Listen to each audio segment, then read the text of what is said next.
What if I told you your brand new $50,000 SUV might break down before your first tank of gas is empty? Not weird noise broken. I'm talking full-on tantrum mode, warning lights, transmission drama, electronics having an existential crisis, all before you've even memorized the radio presets. And no, this isn't internet exaggeration. This is backed by real data from Consumer Reports. Hundreds of thousands of owners, real breakdowns, real tow trucks, real regret. So if you're thinking, hey, it's new, what could go wrong? Oh, buckle up. Apparently, a lot. Let's start with a household name, the Ford Explorer. This thing is everywhere. School drop-offs, grocery runs, long road trips. It's supposed to be the safe choice, but a reliability score of 38 out of 100.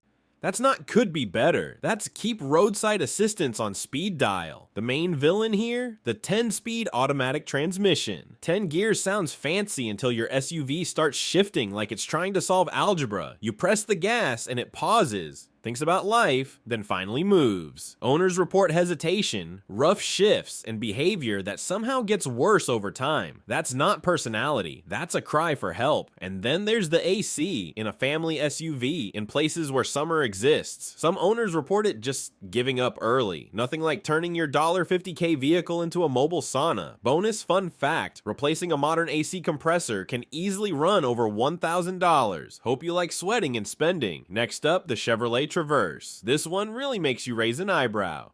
Imagine buying a brand new SUV and the transmission taps out at 3,500 miles. 3,500. That's not even broken in. That's still new car smell territory. Chevy swapped the old V6 for a turbo 4-cylinder with a new 8-speed transmission. Sounds efficient, sounds modern, but early adopters are basically unpaid beta testers. Some reports point to full transmission replacements before the first oil change. That's not maintenance, that's a plot twist. Now let's talk hybrids, specifically the Hyundai Sonata Hybrid. This is supposed to be the calm, sensible choice. Quiet, efficient, responsible. Instead, some owners report high voltage battery failures that shut the car down completely.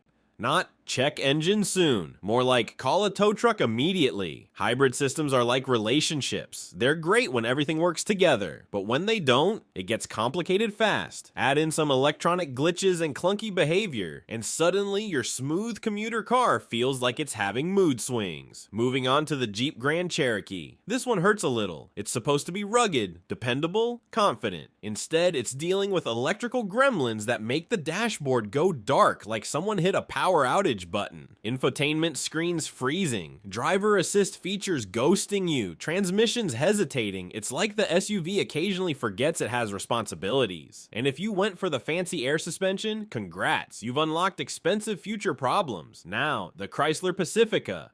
A minivan, the most predictable vehicle category on Earth. This thing should be as reliable as your morning tea. But nope, there are cases of Pacificas shutting down unexpectedly, losing power, even shifting into park on their own. Let that sink in. You're driving, and your van just decides, yeah, I'm done for today. That's not a glitch. That's a horror movie. Then we've got the Nissan Rogue. It's everywhere. Rental fleets, neighborhoods, parking lots. It's basically the background character of the car world. But reliability scores in the 30s. Not great. The main issue, the CVT transmission. These things have a reputation and not the good kind. Owners report shuddering, hesitation, and delayed acceleration. You press the gas and the car responds like, let me think about that. Not ideal when merging onto a highway. And finally, the Jeep Wrangler. This one surprises people. It looks indestructible, like it eats rocks for breakfast. But modern Wranglers are packed with electronics, and those electronics don't always behave. Screens go dark, warning lights pop up like it's Christmas, sensors get confused. And here's the irony. These problems show up during normal driving, not off-roading in the mountains, just going to the grocery store. So what's the pattern here? It's not one catastrophic issue. It's complexity, more tech, more software, more systems talking to each other. And when one thing glitches, everything starts acting weird. It's like a group chat where one person sends a confusing message and suddenly everyone's arguing. Modern cars are incredible. Turbo engines, hybrid systems, giant screens, advanced safety tech. But all that innovation comes with a trade-off, more things to break, and let's be real, no one spends $50,000 on a vehicle expecting to become best friends with the service advisor. So here's the takeaway: do your homework, check reliability data, be cautious with brand new redesigns, and maybe, just maybe, don't assume new automatically means better, because right now, something in the auto industry is definitely shifting, and not always as smoothly as those 10-speed transmissions promised. Before you buy your next car, make sure you're not buying a problem on wheels. Hit like, subscribe, and stick around, because the next video might save you thousands.